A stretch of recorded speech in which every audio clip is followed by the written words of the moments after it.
All right, welcome back to Sociology 1. Okay, so I just want to finish up with our very brief, quick introduction to the research process. And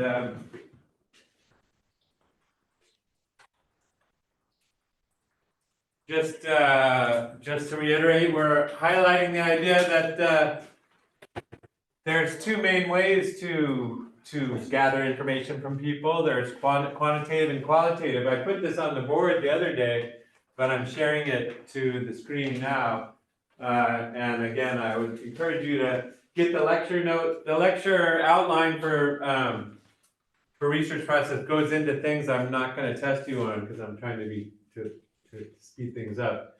But this is a pretty basic thing we want to make sure we understand, that there's two basic types of sociology, quantitative and qualitative, and they're used for different things. We use quantitative to see if our theories are true for hypothesis testing. This has to do with generalizability. To say that something you found out is generalizable means if I find it out about a small group of people, is it generally true of other people? And with small n's, when you only interview a small number of people, you can't generalize very easily. It just doesn't work mathematically. In order to be able to say that what I found for my sample is probably true for a larger group, I have to have a big enough sample to do that. And so quantitative work tends to be more in the position to be generalizable. And so if you're trying to find out if a hypothesis is true, you're going to want to look at a large data set in a quantitative way. But all that can tell us is if something is happening or not in our data set. Like, are the people who are intellectually curious more likely to smoke pot? We can find out if they are in the quantitative data, but it doesn't tell us like why they are. Why are somebody the way they are? Or why is this correlation so common with this group? To find out why people are the way they are, do what they do, we might need to go into more depth with them and find out like what happened before and what's happening now and what might happen in the future. You know, when you're just looking at a big data set, all you can really do is see what it tells you right now. But it can't tell you what happened before the people filled out the survey. It can't tell you longer term things about them. So we use this kind of data to generate hypotheses, to come up with guesses that could be maybe tested on larger data sets if we could get them. So like I said the other day, it's kind of like different moments in the research. When you're just starting out trying to understand something, you usually want to start with some kind of, let's say it kind of starts with, it kind of goes back and forth. So I was trying to give an example the other day. I was interested in why young people don't vote. And the quantitative data told us, you know, they don't vote. What's going on with young people? They don't vote, or they don't vote in the numbers that they should. Like the percentages of young people is smaller than it should be. 100% of them have the right to vote, but only like 25% of them are voting back then. So why was that? Well, the survey data didn't tell us that. It just says, yeah, this percentage isn't voting. But when you go and talk to people and interview them and find out why they don't vote, you can learn a lot more about their own personal reasons, what happened to them on the day of voting, you know, much more qualitative information about, you know, what people were doing and why or why not. But that kind of information is hard to get from a lot of people, so you usually can only talk to a small number to get that kind of information. But as I gave in my example, in the qualitative data I saw, a lot of people said they didn't vote because they cared too much about voting. They were new college students, they were 18 years old, they had the right to vote, but they felt like if I go exercise my right to vote, I might make bad choices because I don't know what I'm doing yet. And so they said in this qualitative data we had, I do plan to vote when I get more knowledgeable, when I finish college, when I know who I am, when I have interests. Like a lot of young people, your interests are really what your parents said. Like, we should have lower taxes. Well, do I really want lower taxes? That would mean I don't get student aid, you know, or something. So if you're a student or a young person, you might have different interests. Anyway, so that was why a lot of them said, I'm not voting because I'm not ready to yet. But I don't know, I didn't know if that was just true of the small group I'm looking at in my sample or whether it's generalizable.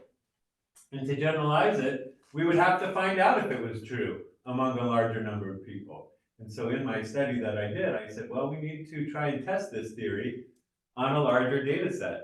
And the way you would have to do that is put a question on a survey, something like, why did you not vote? Was it because you didn't care, because you didn't know enough yet? You know, something like that. And if a lot of people picked, because I didn't know enough yet, well, that would confirm my hypothesis. That would test my hypothesis that was because they weren't ready, not that they didn't care. If a lot of them said it's because I don't care, I got other things I care about, well, then my theory was wrong, or it wasn't supported by the data. So the two go hand in hand. I started with a quantitative finding. A lot of people aren't voting, but then I wanted to know why they're not. And so I got to look at qualitative data about why they're not. And once that why, I found that generated a hypothesis about why they're not ready. But then to test that hypothesis, I would have to go and get more quantitative data that actually could answer that question. So it's a back and forth is what I'm saying between quantitative and qualitative in the research process. We often come to a research question because we saw something quantitative that worried us.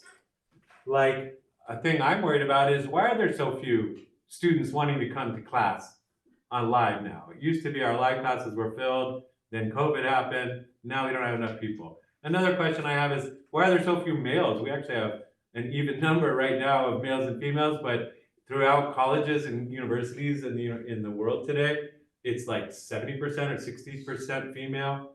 And there's fewer and fewer males going to college.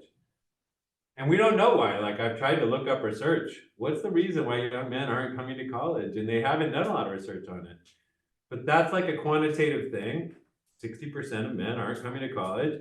But if we wanted to know why, I'd have to probably go do interviews with young men in this community that aren't coming to college, that know about Yuba College, that finished high school.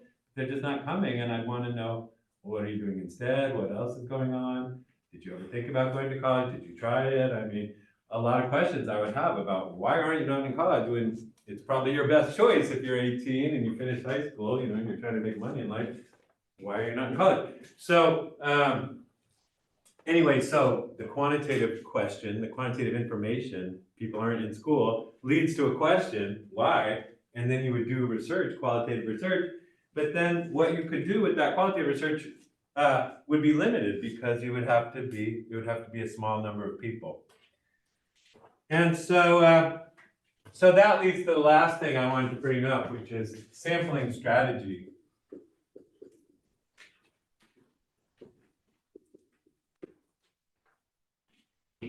This is a basic thing we need to understand if we're good Sociology 1 students, that, well, how do you get a sample and what are some of the questions about a sample? So we always have a research population.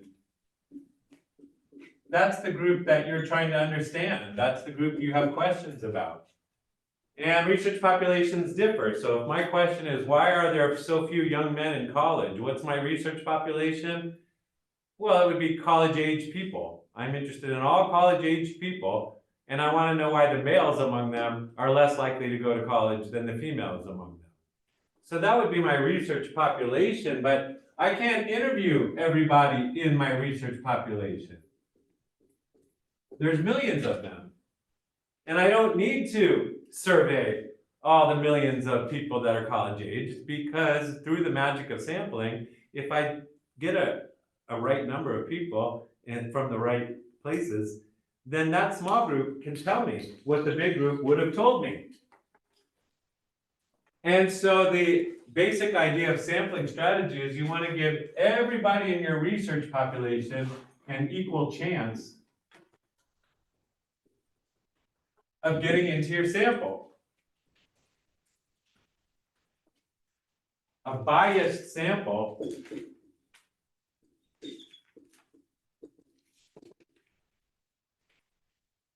is one that doesn't give everybody the same chance.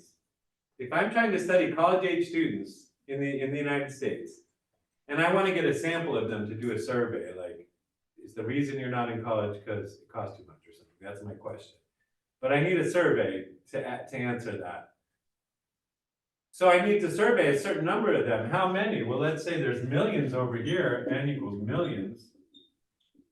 But here, the n I need is 1,500, as I mentioned earlier a couple times in this class. to do a good survey, quantitatively, mathematically, 1,500 is a good number of people try to get in their sample. But I want to make sure that if I'm going to pick 1,500 of these millions of people, that I gave everybody of these millions the same exact chance of getting into my sample as anybody else. If I'm tilting it towards certain people, that's called a biased sample. It's tilted. Biased means tilted. If you're tilting it towards certain people, then you're biasing your sample, and then it's non-generalizable. A biased sample is non-generalizable. Because somebody, again, the scientific process, the research process is other people are going to look at your research. And if they said, well, you didn't give everybody the same chance to get in your sample was biased towards white men, for example. And you didn't give Latino males the same chance to be in your sample. You didn't give Sikh males the same chance to be in your sample. So your sample is only telling us, generally what white males felt or thought. It's not telling us what the whole group was thinking. So you want to give everybody an equal chance to get into your sample. And there's a lot of things to consider when it comes to that that are worth thinking about. Surveys haven't always been as good lately as they used to be. We used to be able to go survey people in America and say, like, we're going to try to figure out who's going to win the election, who's going to win the presidential election. And you could go survey 1,500 people, find out what they were planning to do, and you could make a pretty good guess, a pretty good prediction of who was going to win when the millions of people voted. But nowadays, if you've been following the news, a lot of times these predictions come out wrong. Like the Republican Party was sure Mitt Romney was going to win the election against Obama several years ago. And all our polls show that. We've done all these polls, we know that he has the lead, and we know Mitt Romney's going to win. And then Mitt Romney didn't win. And instead of jumping to some conclusion like our elections are rigged and, something corrupt went on, a sociologist would say, well, maybe the polls were wrong. Maybe the survey, because the Democrats also did polls, and their polls kept telling them Obama's going to win. Our research is showing us Obama's going to win. So which one's right? They're both using professional sociologists, professional social scientists to do this research. They're both supposed to be rigorous. So why were they ending up with different predictions about, what Americans were going to do? Sampling strategy was part of the problem. If your sample was biased, then the results it's giving you might not be right. What did the Republicans pollsters, they're called, the people doing the poll, what did the Republican pollsters do wrong? They relied too much on phones. Why do you think, how would it bias your sample if I decide my sampling strategy is I'm just gonna go through the phone book, because this used to be the common way they do it. In order to get an unbiased sample, you want your unbiased means random.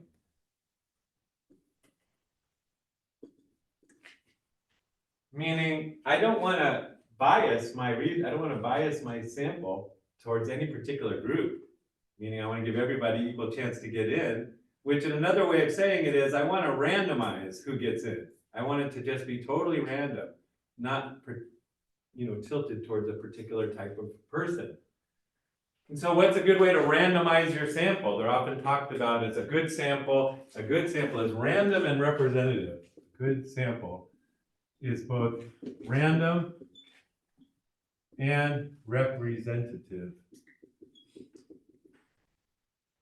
It's random, meaning you didn't give anybody any specific chance to get into your sample. You gave everybody the same chance. And therefore, your sample represents the larger population. Therefore, it actually is a representation. It's a small version of that bigger thing. And so a common way they used to do it was go through the phone book. Let's just pick every 10th name in the phone book, just go down the list and call those people. And that's random because there's no reason to think that every 10th name is somehow connected to other 10th name in any way. But nowadays, if you use that sampling strategy, I'm just going to call every 10th person in the phone book.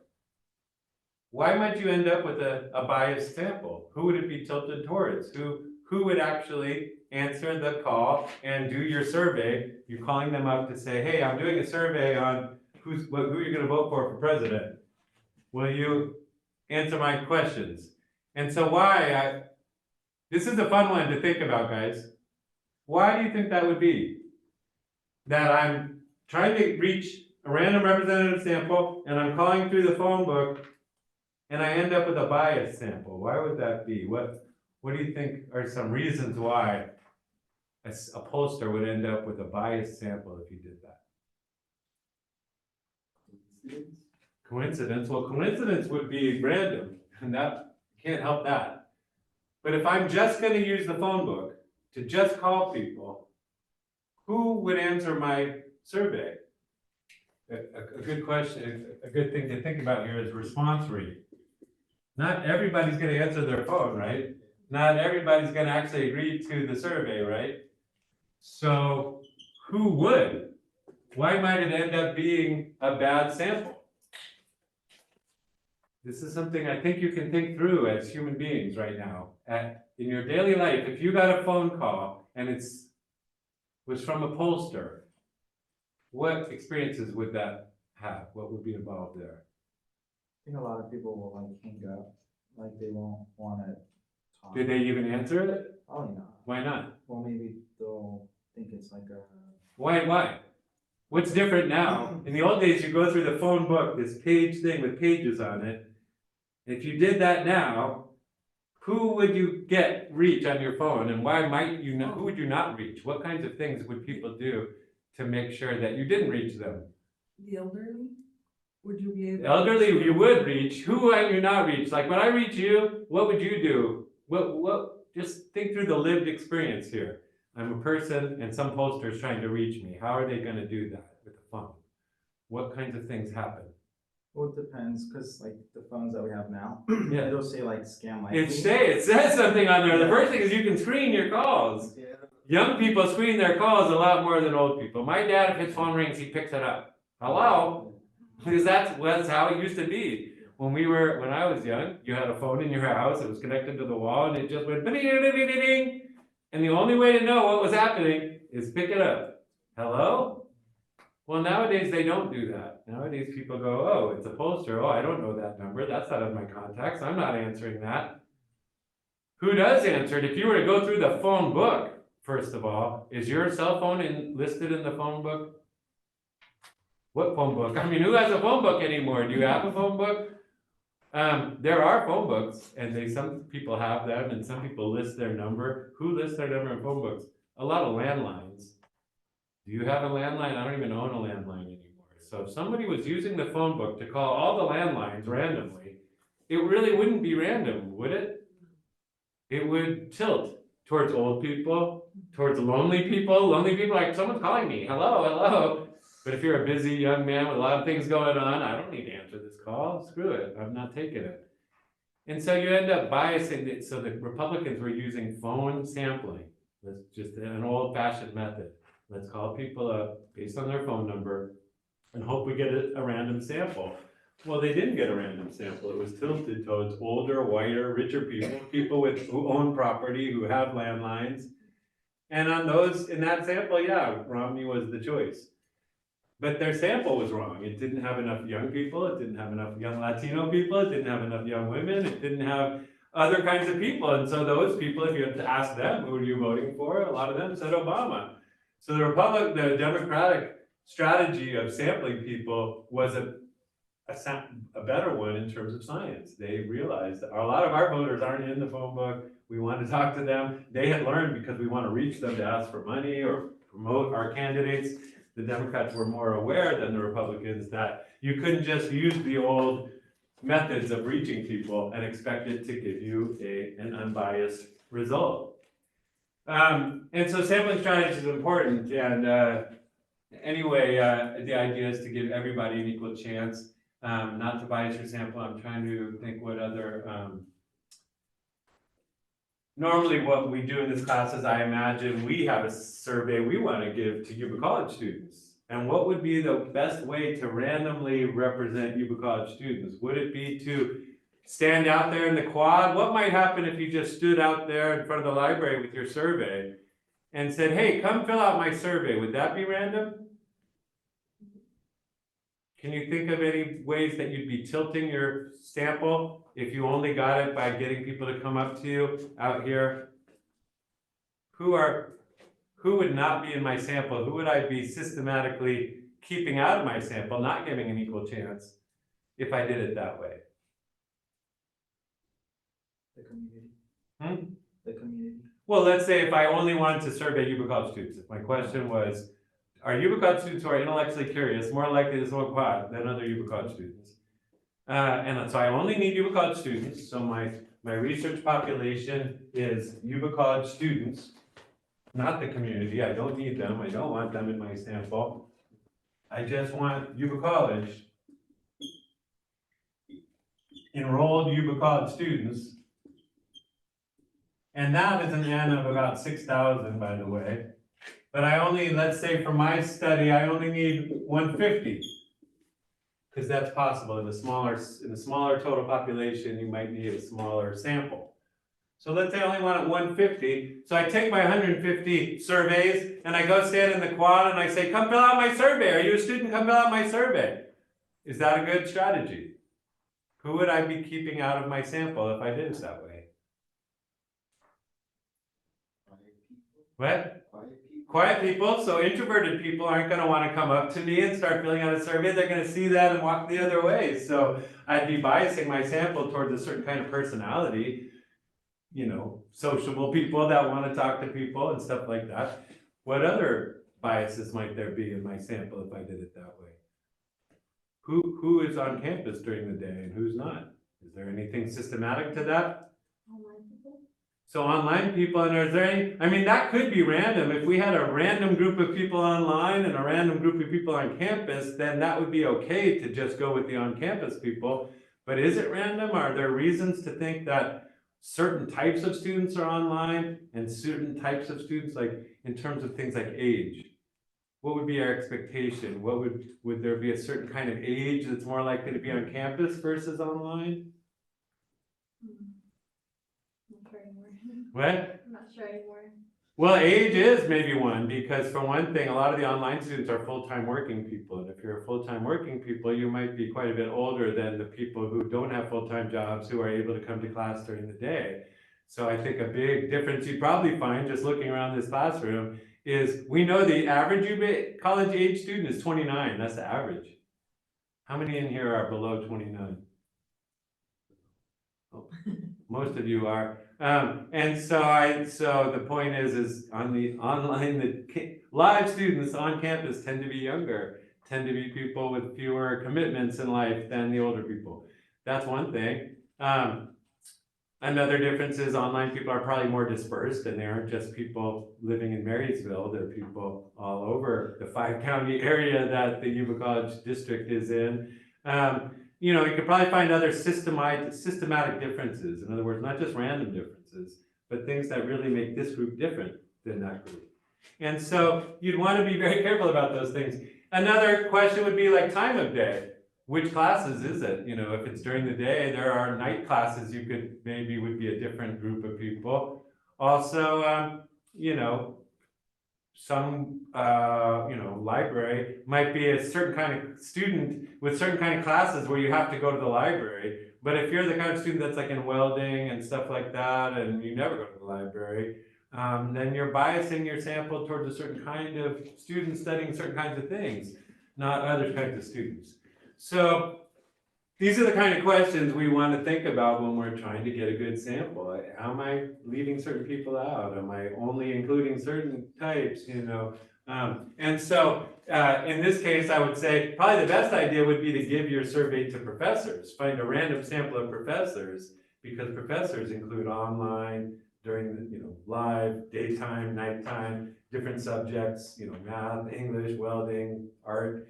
And so if you had that random selection of professors and you made them give out the survey in their classes, you would also be increasing your response rate, because one thing people do is just ignore it. Another way to get a sample is mail things, mail surveys home. But have you ever filled out a survey somebody mailed to you and then mailed it back? I mean, they mail them to you, but a lot of people never fill them out.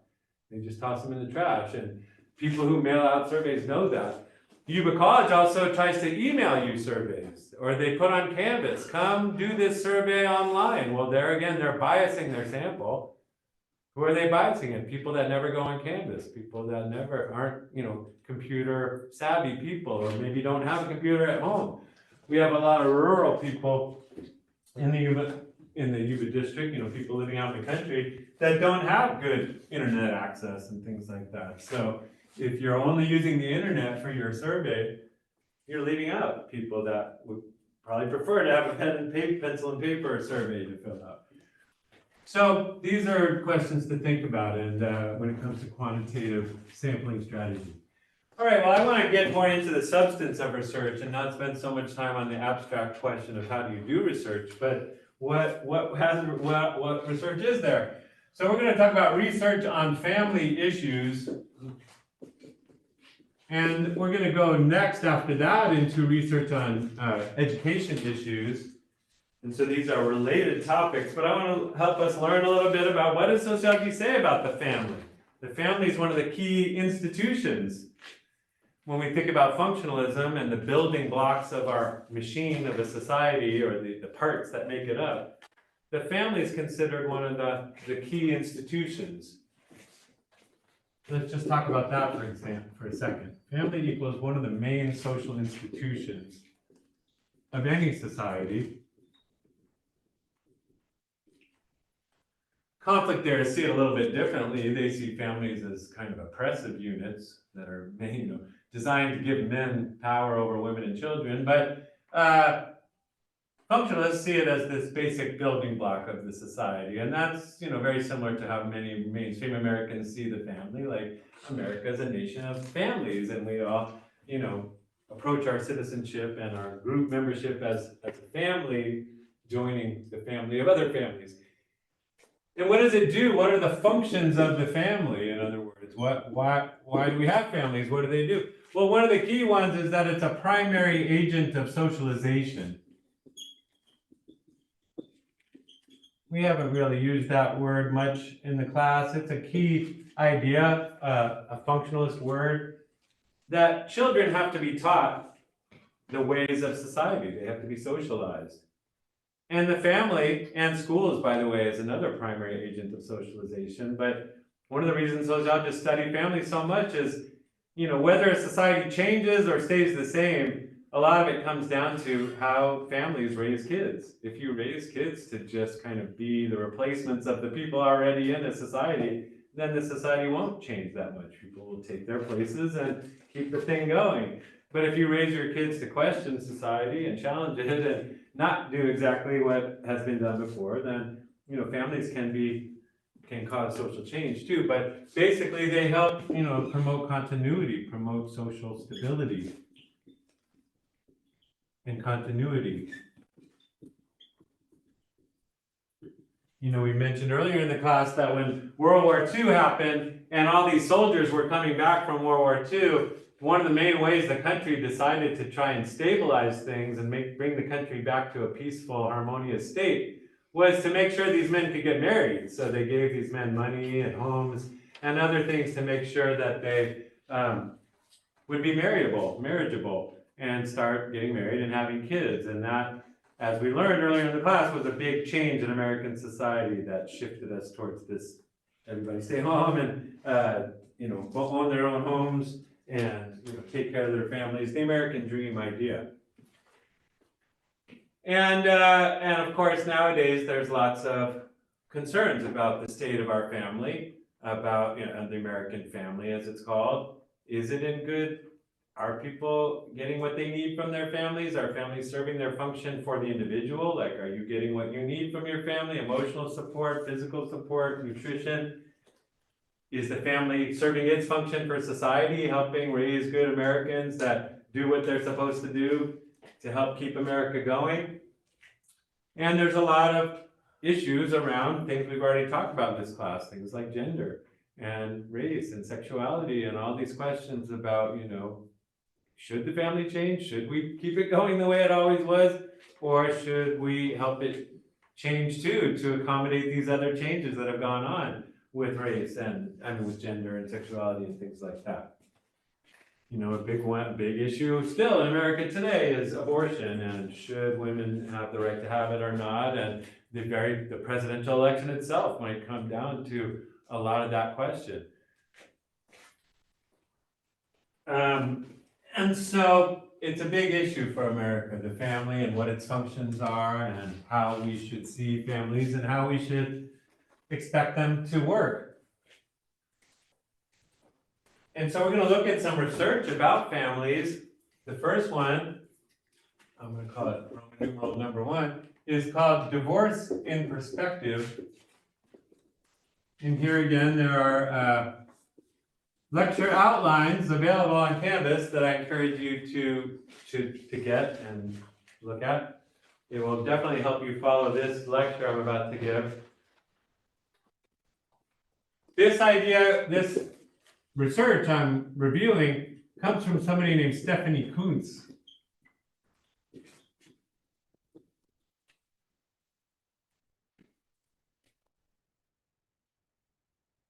Now, I mentioned earlier, and I want to emphasize it, is that you don't do sociological research to prove a point. You shouldn't start with the idea, I'm going to prove that I'm right about something. If you already know you're right, then you're not really being a scientist. Scientists are people that aren't sure what's true and want to go find out what's true. People who are sure they know what's true and want to go prove it, that's more like being a politician or a pundit or an ideologue or something like that. So we should always start with a question with our research, not a point we're trying to prove, but a question we're trying to answer. And her research question is, does divorce harm children? Basic research question. Do children get harmed when their parents get divorced? Now, a lot of Americans think they already know the answer to this question. If you ask the average American, should we have divorce or not, a lot of people already have strong opinions on it. And that's partly why Coontz wanted to approach this question. She says we have in America a culture war. And that culture war, I was referring to it earlier, we battle in America over cultural issues. I mean, we also battle over economic issues and things like that, the who has what questions.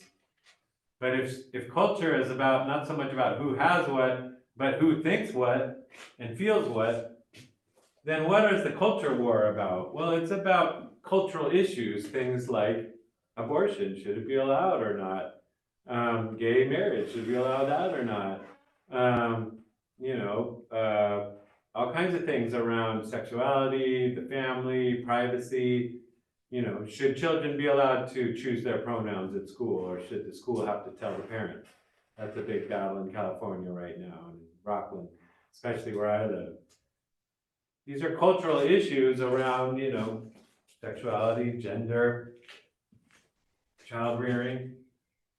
And on the one side, you have family values crusaders, she calls them. And these are people like the conservative Christians in my community, what some people might call Karens or something like that. I don't know, people that are always, wanting to control other people's behavior, especially around this kind of question. And the family values crusaders, for example, have said, we've gone too far in allowing divorce in America, that divorce has become too common and it's too easy to get divorced. They'll say, too easy to get a divorce. On the other side, though, you have who? Who do these conservative Christians often battle against in our culture war in America? Well, on the other side, you have liberals and feminists.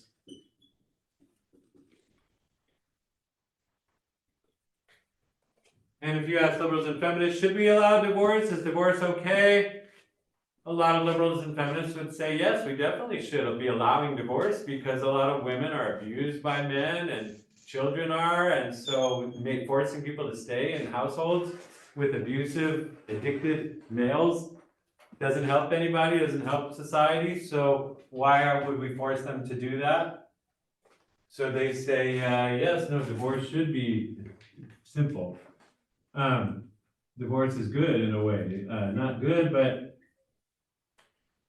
California had something called, California passed what's called no-fault divorce. And that was, I believe, in 1971. It was the first state to do that.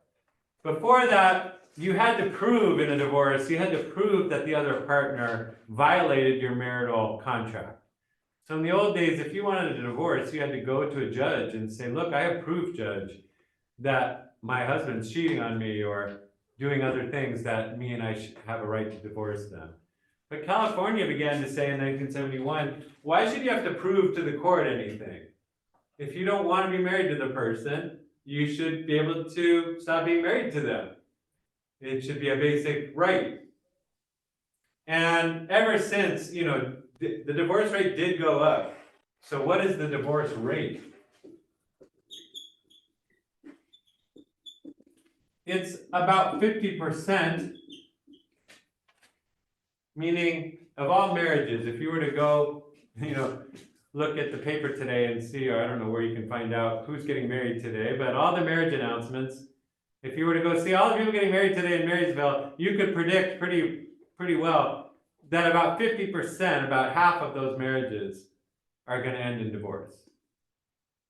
And it's that figure, this rate of divorce, that has a lot of family values conservatives worried and saying, see, this proves that we have too much divorce in America and we don't respect marriage, we don't care about marriage and family anymore, we just throw them away real easily. But let's take a look at that figure, because I want you to have good quantitative reasoning. Does that mean if you get married tomorrow, that your chance of getting divorced is 50%?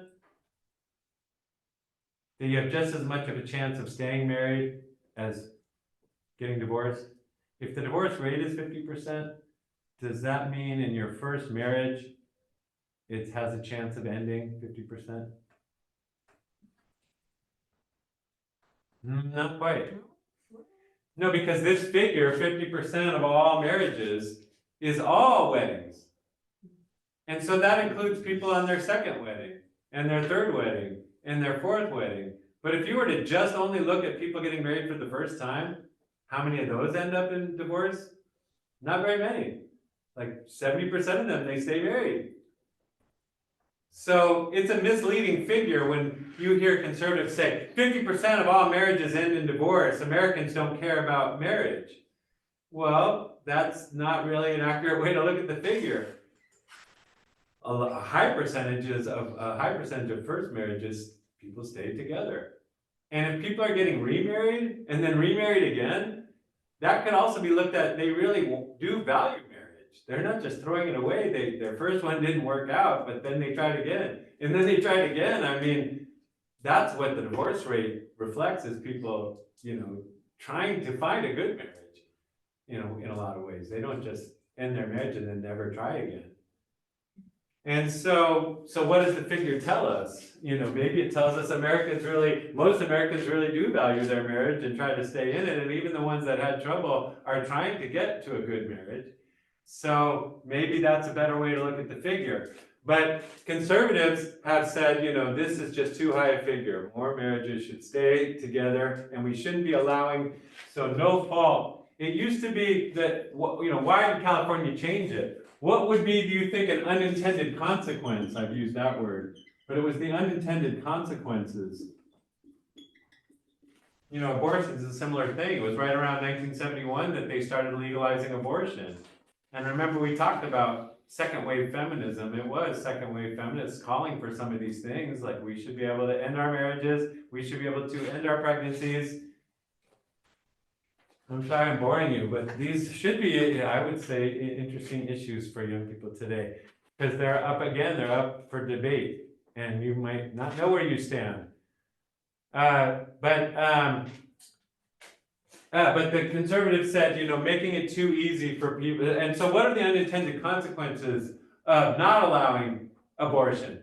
What are the unintended consequences of not allowing divorce? In other words, what negative behaviors result from that? More children or fosters? Maybe, but does making abortion illegal actually stop people from getting abortions? Um, So people do these illegal abortions, the classic example is using a coat hanger, and women were dying, getting really injured and harming themselves through these methods. So a lot of feminists said, you're not saving babies by making abortion illegal, you're just harming a lot of women because of it. And if women could get legal abortions, a lot more women would live. And then they could have babies later when they're ready. But you're actually preventing babies in some ways and women from living with this. Same with divorce. What are some unintended consequences? If you tell women you can't ever divorce the man that's harming you, I mean, what would be some unintended consequences of that? Abuse. What? Abuse. Well, people getting abused a long time in the marriage. Another thing people started doing was what were called collusive divorces. Like they would pretend to have an affair. If you had to prove to the judge that he was having an affair, what they would do is like hire a hooker, take pictures of the hooker with the man in bed, and then go to the judge and say, see, he's having an affair. Okay, you can have a divorce. I mean, they were just lying to the court just to get divorces. But yeah, so it was on that basis that a lot of the liberals said, it's not that we want people to get divorced, it's not that we want people to have abortions. It's just that the laws against these things aren't actually stopping those behaviors. They're just distorting those behaviors into worse situations. So liberals and feminists said we need to allow no-fault divorce, we need to allow women to make the choice about abortion. And conservatives ever since have been saying, see, this was the bad choice. We went too far down this liberal road, and now we have all these problems. And when it comes to divorce, one of the big questions people argue about in this culture war is, does it harm children if your parents get divorced? And that's one of the big reasons conservatives say we shouldn't be allowing people to just throw away their marriages, because if it's harming children, maybe it's better if people work out their differences and, instead of just throwing away the marriage. So it's a big political debate, a big political discussion, and Coontz, as a sociologist, says, well, maybe we can use the research process to try and come to some more objective answer to this question. Does divorce harm? Because she says both sides aren't looking at it scientifically. To put divorce in perspective is to put it in scientific perspective. Meaning, let's use the scientific process to decide this question, to answer this question. Conservatives and liberals already have answers to the question, but they're not based on science. If you ask a liberal or a feminist, does divorce harm children? A lot of them, like my mom, would have said, oh, maybe a little bit, but not enough to, make us change it. And, yeah, it's basically good to allow women to end marriages. Even if it does hurt the kids a little bit, it's a lot better than the alternative. And you say, well, how do you know that?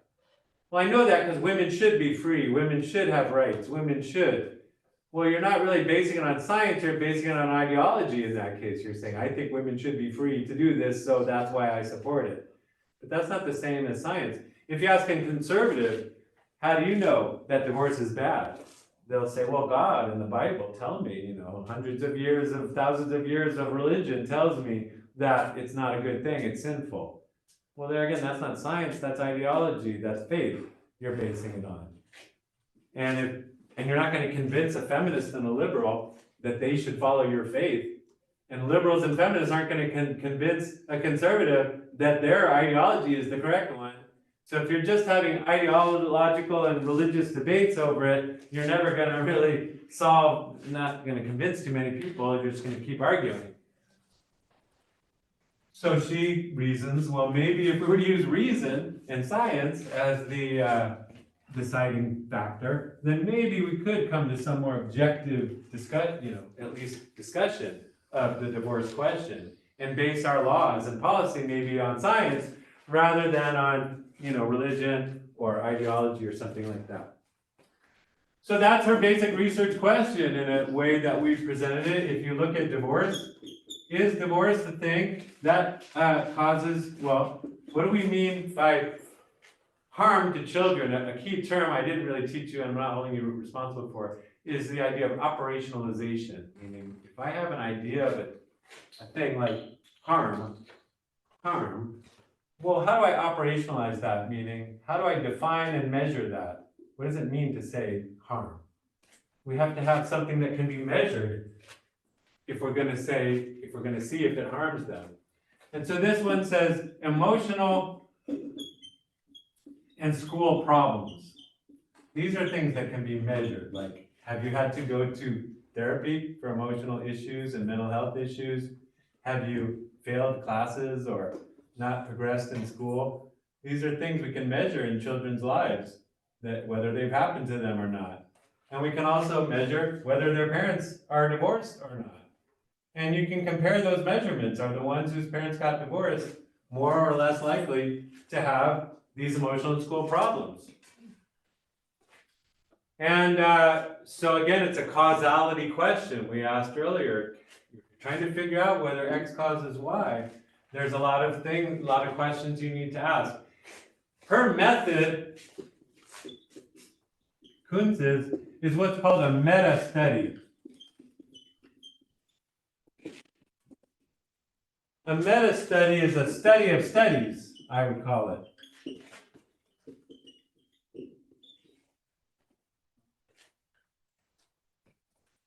She says, well, I don't need to go collect my own data. I don't need to go do a survey of people on whether divorce harmed them or not.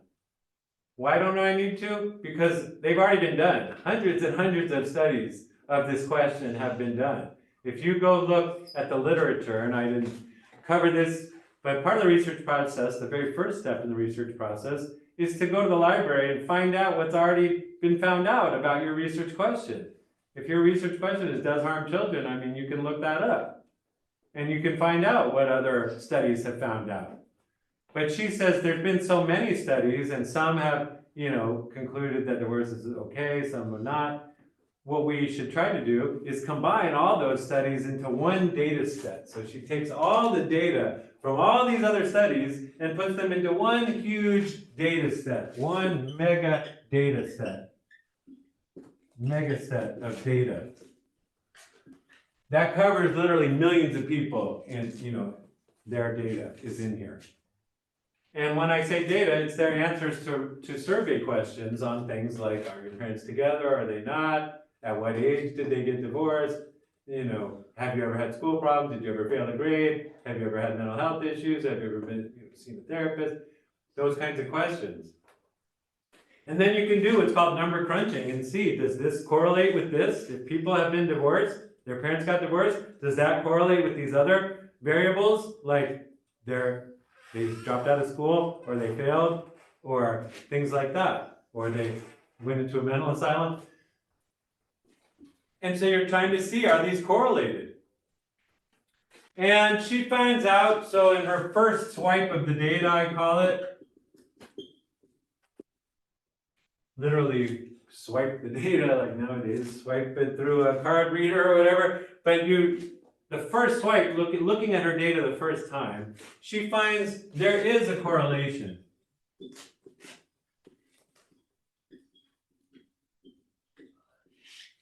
In other words, and I'm not going to get all into statistics here, but when this happens, this is more likely to happen than it should be. Again, we mentioned that the other day, this idea of, it's called probabilities. Well, how do probabilities work? Well, let's imagine two populations here, two buckets. In this bucket are people whose parents have been divorced. And in this bucket are people whose parents never were divorced. And we want to see what percentage of these buckets are people that have had emotional and school problems in their lives. And both buckets have them. It's not like all the people with married parents never had emotional and school problems. Some of them did. And it's not like all the people whose parents got divorced all had emotional and school problems. Many of them did not. In fact, a minority of people. So it's like a small portion of the bucket had emotional and school problems from the divorce group. And a small portion of the non-divorced people had emotional and school problems. It's just that this one was a little higher. When we say that there's a correlation, we're just saying the probability that you will have emotional and school problems is a little higher if your parents got divorced than if they didn't. It's important to note here, the vast majority of people in both groups don't have serious emotional and school problems. Most people are not, in getting a lot of treatment all the time or failing out of school and stuff. Some people do, and some people in both groups do, but this group's a little higher. And that's enough to raise concern and say, well, what is it about divorce that makes people end up here more often? But that was just the first swipe of her data. And not all data was equal in this huge sample that she had. Some of the data was flawed. I'm going to say some data are flawed. People use the term data as if it was a singular noun, but it's really plural. Some of the data were flawed. Why were they flawed? So this is another little lesson in research process. But again, if studies aren't done well, then you can't trust their findings. And so what were the flawed data? The flawed data came from clinical studies, they're called.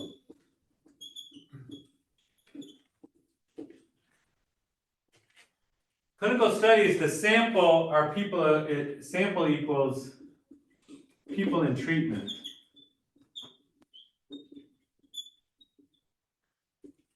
In other words, they're called a clinical study because the study was done on people who were in some sort of medical setting, a clinical setting.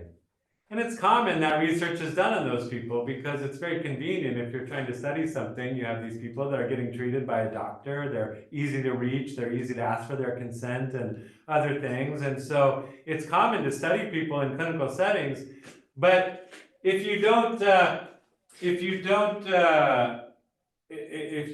aren't careful, you can really bias your sample. If you only study people that are in therapy, for example, treatment for mental health, and a lot of them say, like let's say 80% of them say their parents got divorced.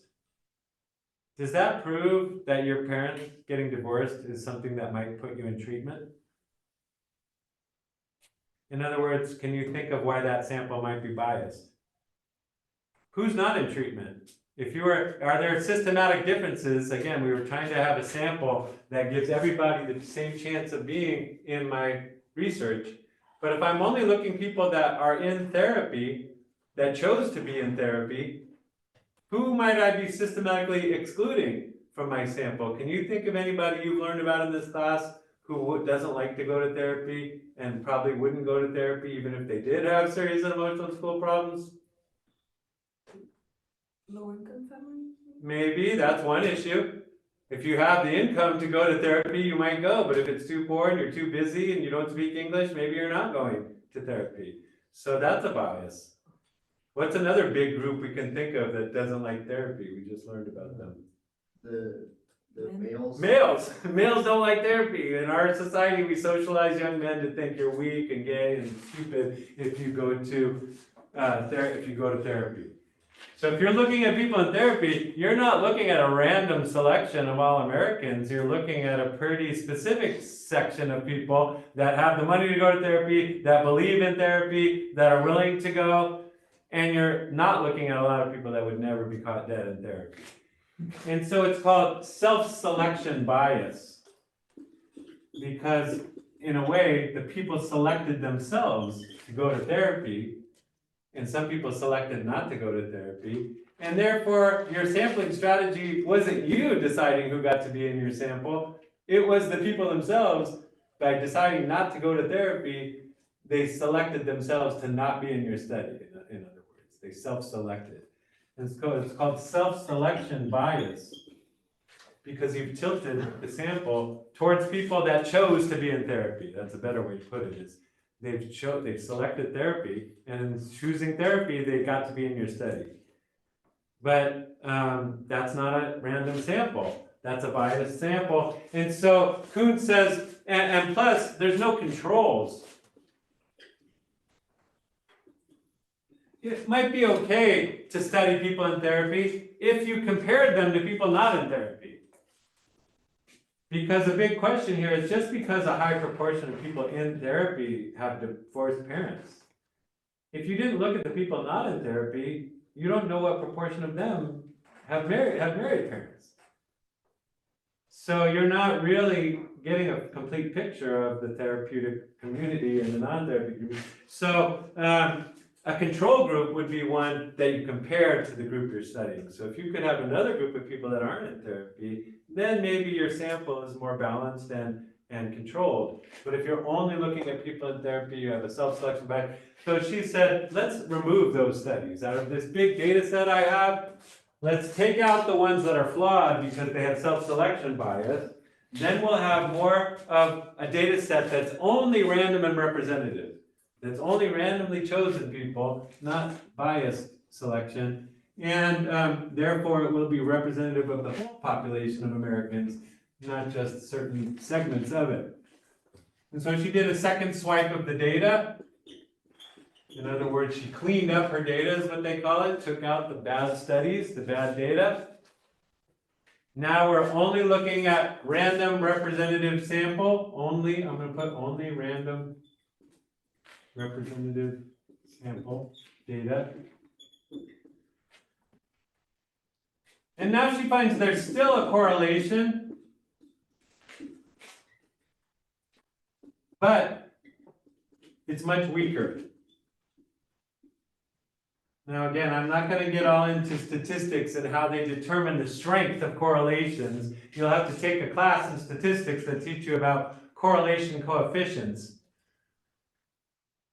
But what you're looking for is a non-random pattern. So for example, the classic example would be flipping a coin. If you flip a coin 100 times, it should be random. And randomly, it should come up about 50 times heads, 50 times tails. If it was like 52 heads and 48 tails, that would still be within the realm of random. But if, like, let's say you had only 30 heads and 70 tails, well, that's starting to, and if it happened again, the next time you did 100, that's something weird going on there. That's a bias. It's tilted towards being tails. And that would tell you there's some correlation between flipping the coin and ending up on tails. But if it was totally random, if it was random whether it's heads or tails, then there's no correlation. But in this case, if your parents got divorced, the chances that you had emotional school problems was up. Again, looking at those two buckets. By taking out the bad data, the two groups got closer together. But this group, the divorced parents group, is still a little higher. Enough so that you still would say there's something going on there that we need to figure out. Why are they more likely to have these problems? And are they in fact? So she says, okay, there is a correlation, but correlation is not causation. So even though you now find a weak correlation, you still can't stop there and go, yes, it harms kids. Divorce does, because correlation itself doesn't tell you the whole story. So going back to this diagram, I asked you the other day too, to think in a similar way. I'll just put problems, emotional and school problems. If you're going to figure out correlation, remember we said there's 3 criteria of causation. Did X come first before Y? Does Y vary when and only when X varies? And Coontz has just told us that that's what she found. When she did her swipe of the data, that cleaned up data, yes, X happened first and then Y. People whose parents got divorced when they were little were more likely to have these problems later. And yes, when divorce went up, the problems went up. When divorce went down, the problems went down. That's a correlation. But the third criterion, remember we said, have you ruled out any other possibilities? If you haven't ruled out other possibilities, you can't go around saying, I know, I found out for sure that divorce causes problems for people. You have to also look here. Are there things that could happen after your parents got divorced, but before you started having emotional school problems? Are there things besides the divorce that happened afterwards that could be the cause of the problems? We also have to look here. Are there things that might have happened before your parents got divorced, while they were married, that harmed you? And we're still seeing the effects of those. If that's the case, then you can't really blame the divorce for the problems because they occurred before that. So we want to be able to see, are there other correlations out there that are also correlated with the problem, the emotional school problems? And if they're correlated too, then we can't necessarily conclude that divorce is the one thing that caused these problems. So she begins to look through her data and see, are there other things correlated with emotional school problems in my data that might also explain why the kids from divorce are more likely to have them? And I can ask you that. So again, let's prove Kevin wrong. I said, no, prove me wrong. You guys do participate when you want to. So what do you think here? Do you have any theories about what could happen? Let's just think about this part. What could happen after your parents go down to the courthouse and sign the papers? Because really divorce occurs when the papers are all signed. When the papers are signed, you say you're divorced. Your marriage is ended. Are there things that might happen after that in the life of a child that could lead to problems at school or emotional problems? Can you imagine things in the lived experience of a person whose parents got divorced? What kinds of things occur after that? Routine changes. Huh? Routine changes. Routine? Okay, like what? Why would your routine change? You don't get to see one of the parents from. Okay, well now you're adding a few things, but let's just start with residential change, because that's one of the first things we can imagine is that your housing situation changes. You're no longer getting to just live in the house you were in before. As they say about a lot of divorced kids, they have to go back and forth. And going back and forth can be disruptive to your normal routine. And being disruptive to your normal routine, it can mean things like, oh shoot, I forgot my homework at my dad's house, but now I'm at my mom's house. Now my homework's late tomorrow. Or my dad helps me with math, but I'm with mom tonight. I mean, all kinds of things could happen that affect your schoolwork just because of residential change. But divorce doesn't have to lead to residential change. That's a choice people make affecting their kids, but it's not just because their marriage is dissolved that kids' routine changes. It's because their residence situation has changed, and that's more the cause of the problem. And therefore, too, if you were to look at other reasons why people's residence changes, does that also lead to the emotional school problems? And in fact, it does. Like people whose parents are in the military, if you have to keep changing schools while you're in high school, that often leads to emotional school problems. Or people who their dad has a sales job and he's always moving to different regions. Emotional and school problems. So if that's the case, if that in itself is a cause of emotional and school problems, it's not accurate to say divorce is what caused it. Maybe a lot of divorces lead to residential changes, but they don't have to. I heard about a really cool divorce where they said, okay, mom and dad are divorcing, we're going to get another apartment, but dad's going to be in that apartment one week and mom's going to be in the other week, and mom and dad are going to go back and forth, but the kids, you get to stay in your house. And having the parents have to go back and forth to take care of the kids is a lot less disruptive to the kids' routine, and that might be a lot easier to deal with than, I have to pack up my backpack and leave because these people can't get along. And you mentioned another one. Well, father or mother absence. You never see your father or mother anymore. Is that correlated with emotional school problems? Yeah. People whose dad or mom dies when they're young have a higher incidence of emotional and school problems. People whose dad up and ran off and they never saw him again have more emotional and school problems. But again, does divorce always mean that you don't see your mom and dad as much anymore? It doesn't have to. And in most cases, most states may try to make it really careful to say just because you're not married anymore doesn't mean you're not parenting these children anymore. You are, you're co-parenting now, and you better figure out how to work together to parent, even though you're not married. But in and of itself, not seeing your mom or dad anymore could be a reason why you're having emotional and school problems, and it doesn't have to be a result of divorce. Are there other things that could change in your life because your parents aren't married anymore, but now you're dealing with that change and it's screwing you up, but it, like what? Living with a new stepmom or stepdad. Okay, new stepmom or new stepdad, new adults to relate to, adults and maybe kids, because they might have kids from a previous marriage that you've got to deal with. What else? A big one is financial changes. A divorce is a very expensive thing. Like, if you're married and living together in the same house and now you've got to rent 2 places, it's a lot, or you've got to pay for lawyers and you've got to have 2 car spaces. Everything is double now and double cost. And so the kids now find out, well, we don't live in a 4-bedroom house anymore in the suburbs. We live in an apartment downtown, and we're not going out to eat every night. We're eating ramen. Financial instability is often a problem after a divorce, especially in our society, we tend to favor the mothers as the ones that have more custody, and so you end up a single mom with kids to feed and no place to live. And so financial instability is a problem, even if people stay married. We saw in the movie 2 American Families, when families go through instability economically, even if the parents are married, it can affect the kids for the rest of their life.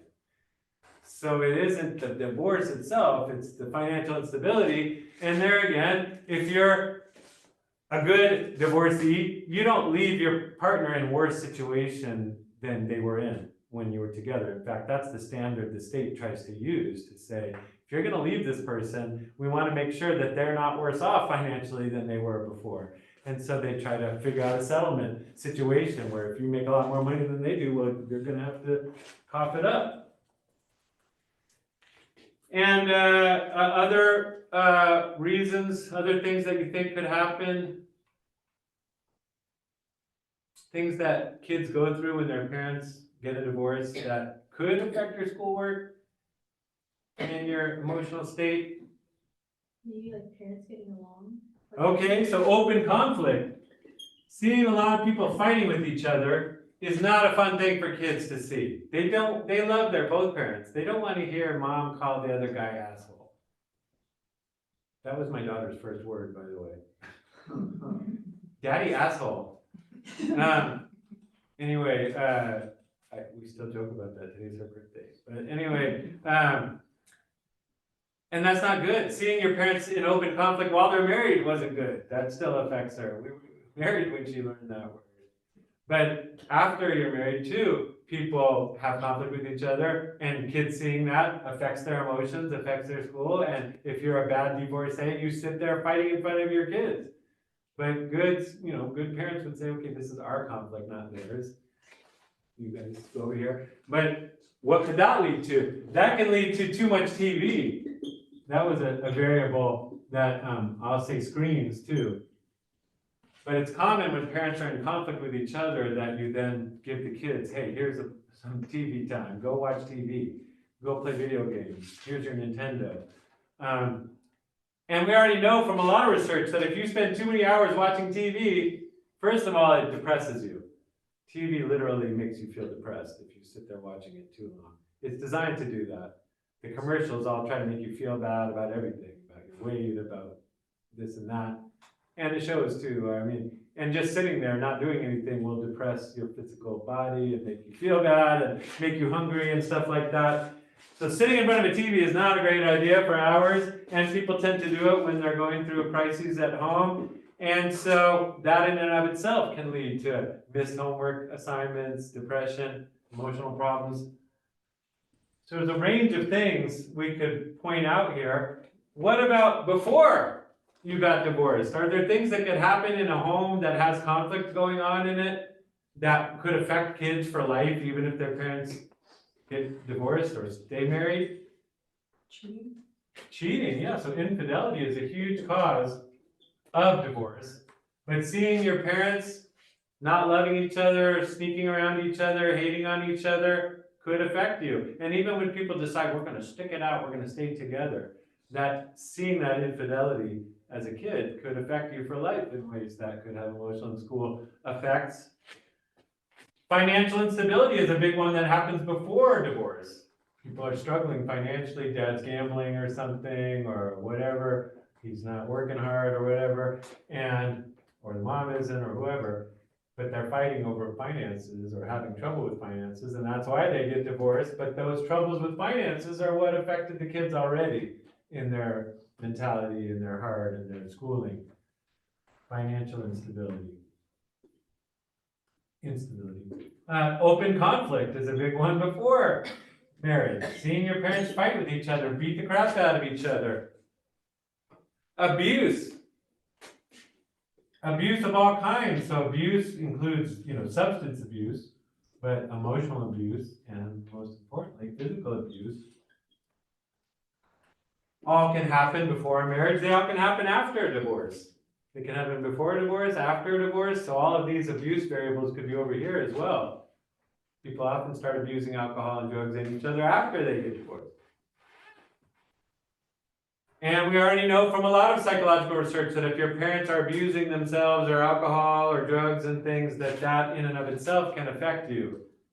So even if your parents get married or never got married to begin with or whatever, if they're doing those things, it can affect you. So Coontz looked at all these kinds of variables. Another one she mentions, which I think is weird, is antisocial mothers. In other words, sometimes people have personality disorders themselves. And if you have a personality disorder, that could make it hard to stay married. But even if you were married, having that disorder could affect your kids' health and schooling. And so Coontz looked at all these variables and she found out all of them were correlated, had strong correlations with emotional and school problems. And so you can't, on the basis of that study, conclude that divorce itself is what caused all these people to have emotional and school problems. There's a lot of reasons to think it was things before their parents got divorced or things that happened after their parents got divorced that could equally have been the cause of their problems. So it would be wrong scientifically to conclude, yep, divorce is the reason. So what can we conclude? Well, we'll have to find out on Thursday. All right. See you then. Oh, and by the way, I graded your exams, so you should be able to see your grade. I'm allowing everybody in this class to retake the exam if you go to therapy. If you go to tutoring first. Therapy might not be a bad idea either. But if you go to tutoring and I get the confirmation from the tutoring that you went, then I'll open up the exam for you. If you just want to rewrite the essay, you can just do that. If you need the prompt, let me know. I'll send it to you. Otherwise, if you're happy with your score, then that's fine. Okay, we'll see you later. Bye. Bye.